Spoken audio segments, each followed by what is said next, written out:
Hi everybody, Jawas Junkyard here. I thought I'd make a little video just demonstrating the metal Beyblades that I've been offering at the moment. So you can see this one here is my personal Driger, fully assembled with the stainless steel tip, and I'll just go a little bit over how you sort of assemble it all, and I guess what you can do with it and what you're expected to be able to do.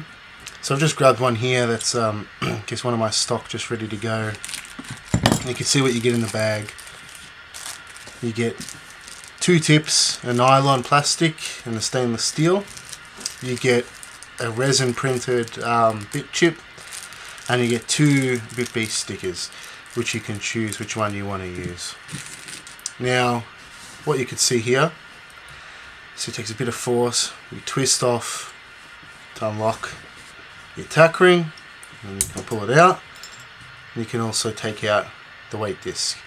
You don't really need to take it off. There's no real reason to access it. You can do your bit piece your bit piece, and you can do the spin tip just fine without accessing it. But notice what I just did there. So you can see there's actually two little pieces of plastic that I've stuck in on the spin gear here to enable a friction fit.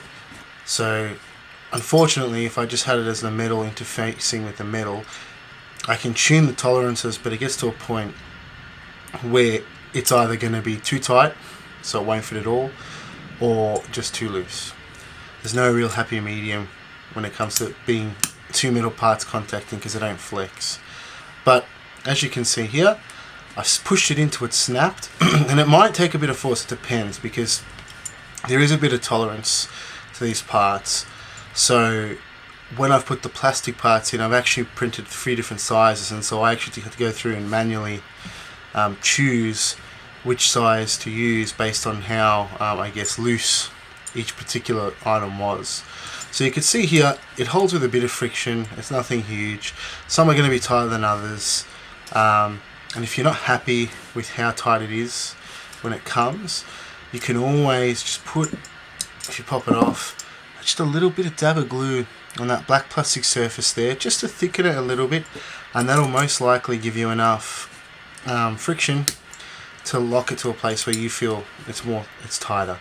It's I guess it's the unfortunate consequence when I'm trying to enable it to be removable, but also at the same time all metal. So that's, I guess, going to be a consequence for the next few. I'm experimenting with maybe putting like a silicone bead on either side. I guess it's a little bit more flexible, allows more interference. So we'll see how that goes, but I'm going to keep playing around with it. Yeah, as you can see on my fully finished bay here, this is my prototype. I've battled with it a few times with the other metal Drigers, and I still can't see any marks. But yeah, what you could see here is we've got on the bottom, due to the geometry, we couldn't print directly, I guess, the stickers on the base. So we've actually gone through and filled it with enamel. We've done a 3D shape, and then we've filled it with enamel colors to separate the word from the different color sections as well. Whereas on the top, it's it's almost like screen printed, but it's not a sticker, and it's applied directly here. So you don't want to get anything like acetone or anything on those decals, because they will wear away. They're similar to your stickers, but just in case you ever wanted to do something like that, be very mindful. And the same thing when it comes to this the spin gear. So it's printed also. Now the spin gear and the base are welded together.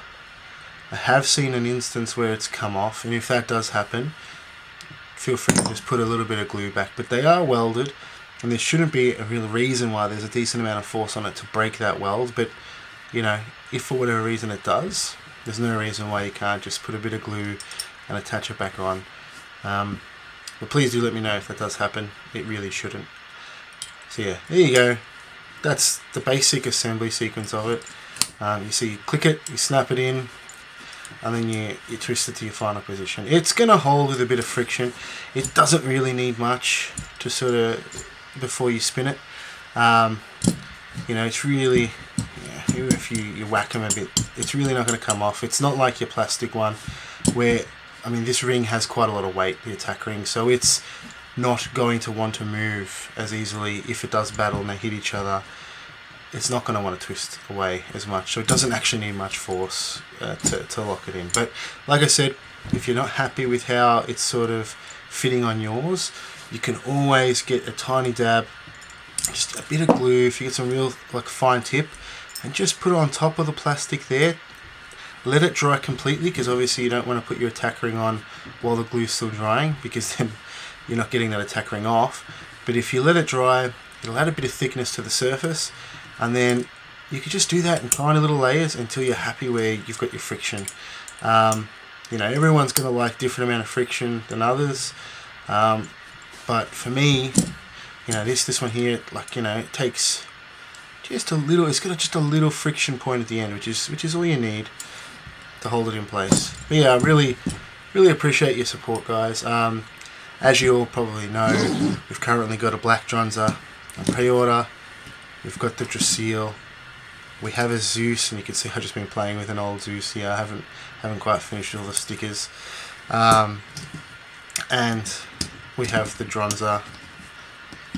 And I've got a Dragoon Storm here as a reference, mainly for the base, because I am working on a Dragoon Storm anime, and I just wanted to get, you know, some double check the measurements of the weight disc and confirm the base. But yeah, that's what I'm working on at the moment, and they're all in various stages of pre-order. The molds are being made at the moment for the Zeus and the Dronza, the black Dronza I should say, and then the Dracil and Dronza next.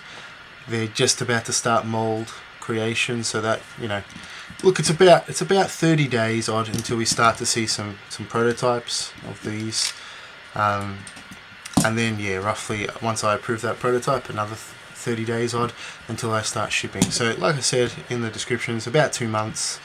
I'm going to keep you all posted with pre-order information.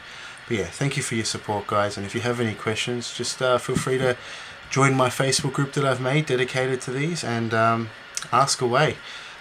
Yeah, I really hope, you know, I tried to make this as much of a finished product as I could, but I've obviously given you guys the choice between the nylon and the stainless steel tip with just a little bit of glue. I have seen a few people suggest, because the hole is quite deep here, it's actually far deeper than you need for the bit tip, I guess the spin tip, you can actually glue some maybe 3mm magnets to the base. So you push it in here with a bit of glue, obviously confirm your polarity, and then glue some magnets to the tip here on the skinnier surface, you can see, and then that way you can actually swap between the steel and the nylon as you see fit. You get the complete and utter choice.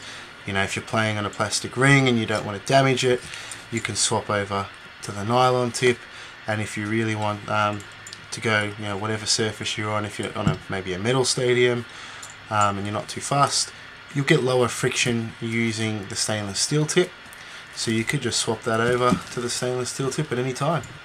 But yeah, look, thank you for your attention, guys, and I really thank you for your support. Making these metal was I guess a bit of a dream of mine, and it's really good now that you guys seem to enjoy them as well, and it allows me to make many more. So thank you for your time. Bye.